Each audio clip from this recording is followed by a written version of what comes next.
Arcanum 12, the Martyr.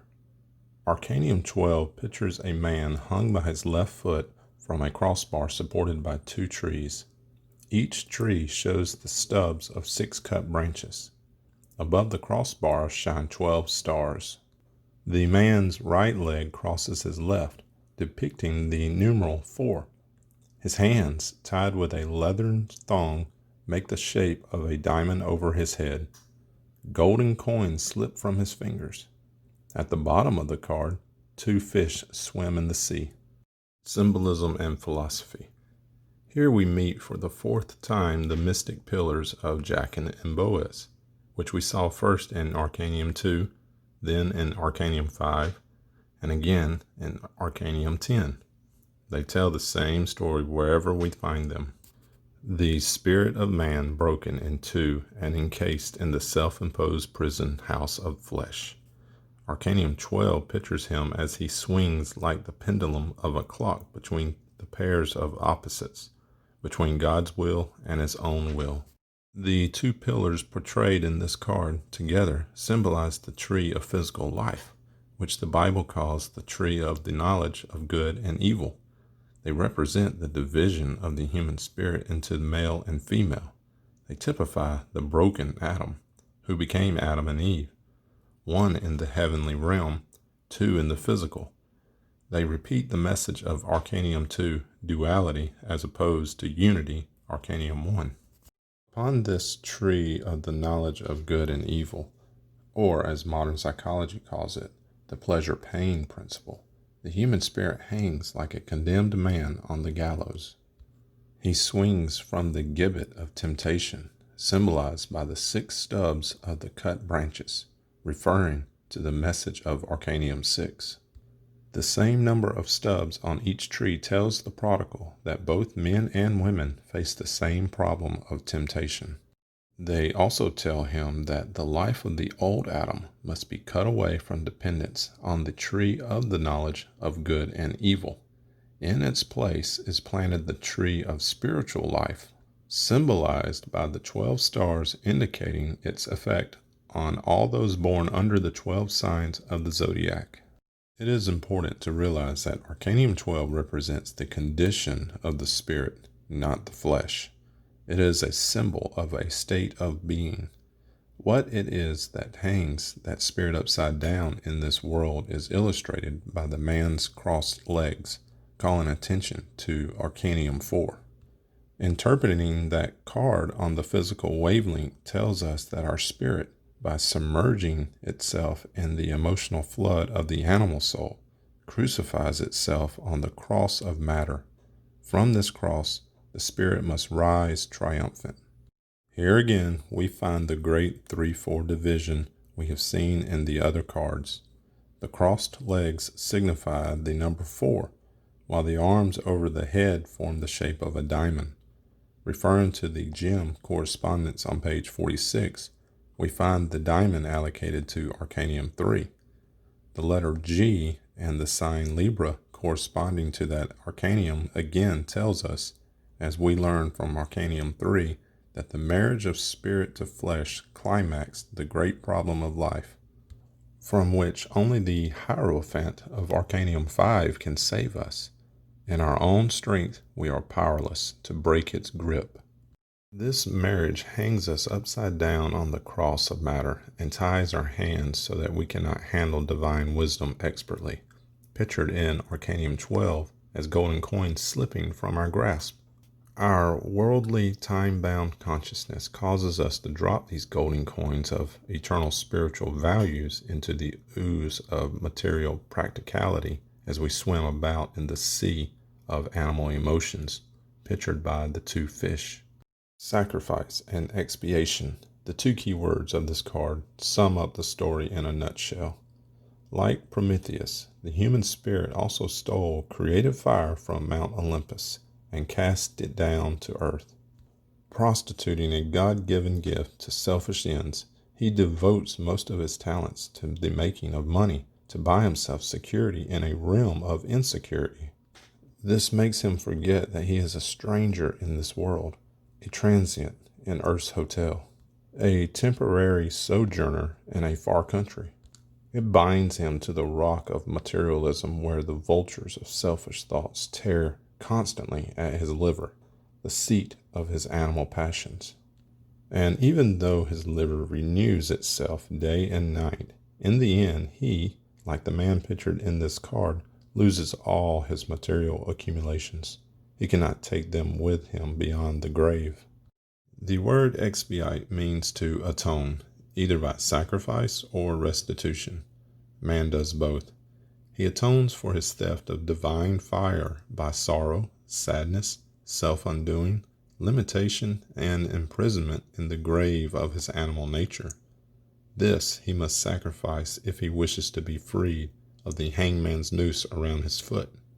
He acquires that boon by faith in the great high priest, one symbol for whom is the fish. That faith enables him to distill the wisdom from life's experiences, the only thing he can take from this world of death. It causes him to sacrifice the enslaving power that physical wealth and possessions have over his spirit as he spiritually lets them drop from his hands. Astrology. Arcanum 12 corresponds to the sign Pisces, ruled by the planet Neptune. It represents prisons, hospitals, all places of confinement, sadness, sympathy, loss, sorrow, disappointments, sacrifices, self-undoing, martyrdom, secret enemies. Human anatomy. Arcanum 12 indicates the toes, feet, lymphatic glands, humors. Masonic ritual. Arcanum 12 corresponds to the degree of the Christian mark. In this degree, the grand ministers execute the judgment of the Lord, while the candidate bewails his fate because his lips are unclean. See Isaiah chapter 6, verses 5 through 8. This ritual is based upon the doctrine of redemption and the blotting out of sin by the sacrificial fire of the Spirit. After the offering of prayer, each knight takes the Bible and waves it 4 times over his head, repeating the Latin equivalent of words, King of Kings and Lord of Lords. He then kisses the book and passes it to the next knight, and so on around the circle. Thus the brethren dramatize the idea that in order to attain the Christian mark, the revelation of Christ as King of Kings and Lord of Lords must be realized by something higher in their nature than the physical head. This higher something is loving devotion symbolized by kissing the book. A brother gives the sign of the degree by interlacing the fingers of his left hand with those of the opposite brother to indicate union, and pointing a sword toward his heart as he pronounces the words, Tammuz Tolemeth, life is uncertain and transitory. These words contain 12 distinct sounds. T-A-M-U-Z, T-U-L-I-M-E-T. The degree of Christian mark is conferred by interlacing the candidate's fingers with those of the invisible knight and placing the other hand over his heart. The invisible knight personifies the great high priest with whom the God-seeking candidate must be united in the fixed fire of devotion, symbolized by the hand on the heart or redemptive center. The senior knight then reads a passage from Scripture, the crux of which is, He that overcometh, the same shall be clothed in white raiment, and I will not blot out his name out of the book of life, but I will confess his name before my Father and before his angels. Revelation chapter 3, verse 5. Then the grand ministers, representing the 6 summer signs of the zodiac, or spiritual side of existence, come forward like seraphim with swords and shields, while one of them holds an inkhorn, and they are told to execute the judgment of the Lord. See Ezekiel chapter 9, verses 1 through 4. After the candidate bewails his fate because of the uncleanliness of his lips, the first minister takes a live coal from the altar and touches it to the candidate's lips. He tells him that he now belongs to the 144,000 that were sealed unto God. Revelation chapter 14, verses 1 through 5. Arcanum 12 typifies the sacrifice of our first or spiritual death that our advent into this world completes. Its square, or 144, is said to be the measure of the thickness of the wall of the New Jerusalem. It also represents the second death, or the purging of the animal soul. Multiplying 144 by the number of the conqueror, or 1,000, raises it to the spiritual level. It tells us that when our lips' expression is purified by the fire of God's Spirit, we receive His seal in our foreheads, reading King of Kings and Lord of Lords. The Bible. The numbers 4 and 3, symbolized by the crossed legs and the diamond-shaped arms of the figure in Arcanum 12, tell the story of the sevenfold man and the two covenants he makes. The Bible represents them under the terms Old Testament and New Testament. Covenant would be a better word. It simply means an agreement, a contract, a bargain. In plain language, the Old Covenant is nothing more than the contract the human spirit made with the Lord of physical life when he entered the gate of birth. The Old Testament gives the details of that contract and its multitude of laws necessary for the regulation of physical life. It describes the ordinances posted by the warden of our self-imposed jail called the body. And because the spirit rebels against these restrictive mandates, the warden has to put him, as it were, in solitary confinement until he learns to abide by regulations sufficiently to be trusted with liberty. It is an interesting sidelight that Pisces, allocated to Arcanum 12, rules jails, prisons, houses of correction, and all institutions of confinement, such as hospitals and sanatoria. The physical, emotional, social, governmental, and economic regulations the Old Covenant imposes can only partially keep under control the fires of desire that burn brightly in the heart of the rebellious spirit. Those ordinances make possible a small measure of law and order, and prevent civilization from being turned into a vicious jungle 10,000 times more horrible than that of wild animals. And those regulations can never be so improved on by legislative or any other means that men can have the peace, prosperity, and happiness they so ardently desire. Is there, then, no hope for the widow's son? Yes. How? By sacrificing the old covenant and embracing the new. By sacrifice, however, we do not mean abandon. We cannot become a law unto ourselves and ignore the lawful requirements of physical life. But through faith in the great high priest, we gradually become aware of a new law that supersedes the burdensome don'ts of the old covenant. That new law is the law of love. It is the law that the God part of man responds to and makes the center of his spiritual life. It helps him to sacrifice the selfishness, the hates, the lust, the envies, the jealousies, and all the other passions so vital to his animal nature. It doesn't do away with them. It makes it easier to cope with them and, by the life of the Spirit, redirect their energies into constructive channels. The Bible also tells the message of Arcanum 12 in the story of martyrdom. It gives many examples, 3 of which we choose for illustration. First and foremost, of course, the martyrdom of Jesus Christ, who offered himself as a living sacrifice for the salvation of all mankind.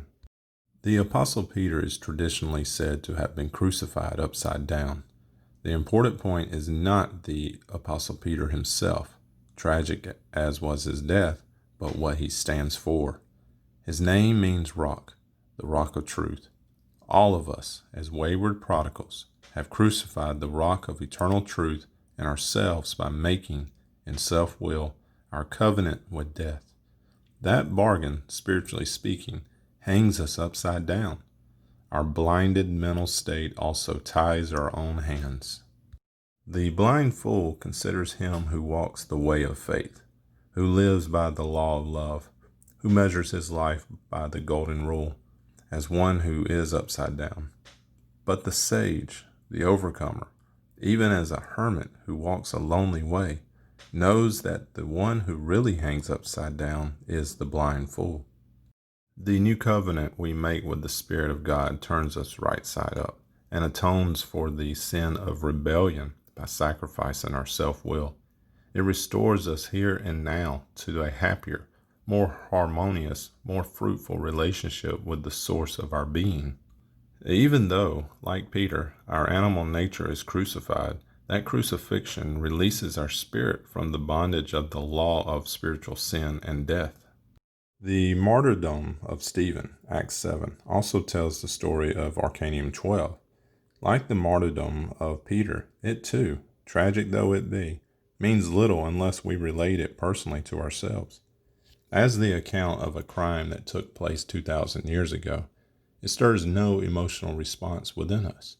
But when we realize that the name Stephen means a wreath or crown, symbol of the Spirit, it shows us that the covenant we made with the life of earth figuratively stoned our spirit to death.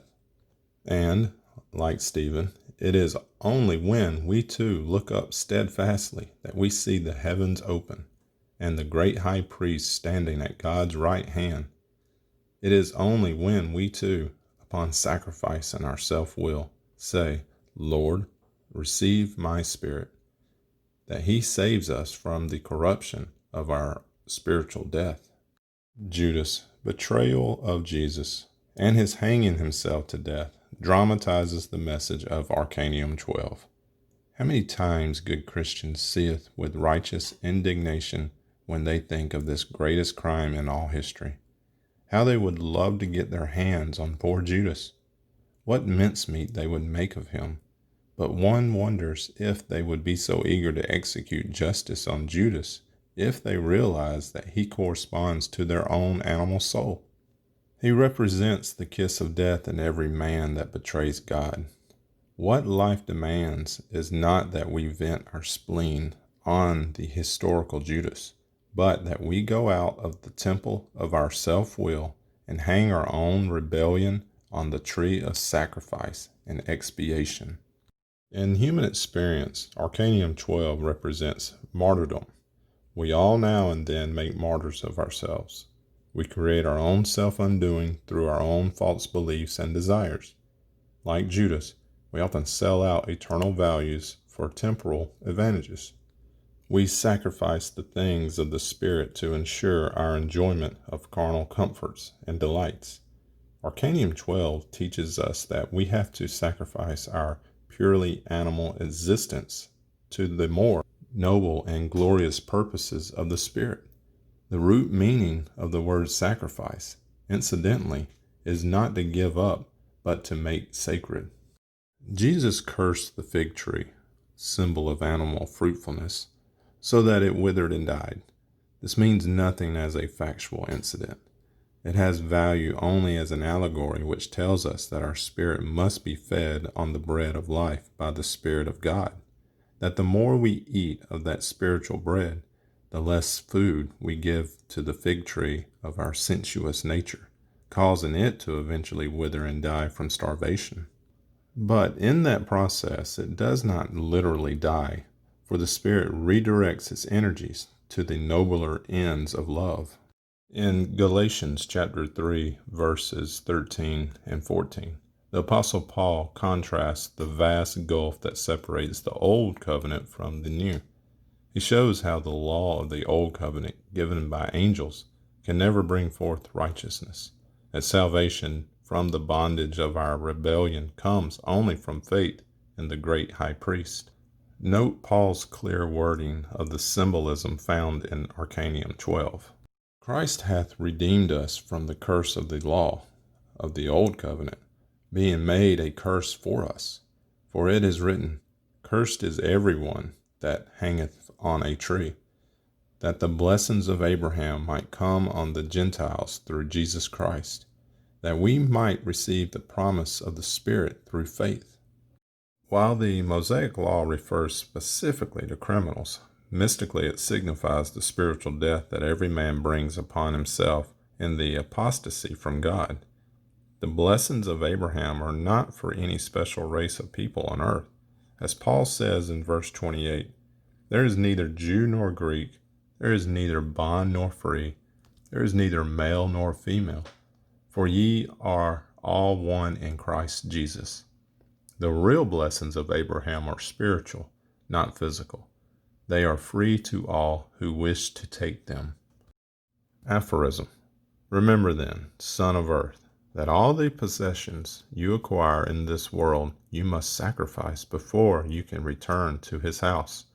Flesh and blood cannot enter the kingdom of heaven, for this mortal must be sacrificed for immortality. Strive to synchronize your will with the will of God. Nothing perishes that is of him. Nothing endures that is rebellion. Keywords and correspondences. Arcanum 12. Reference page 136 in the Royal Road.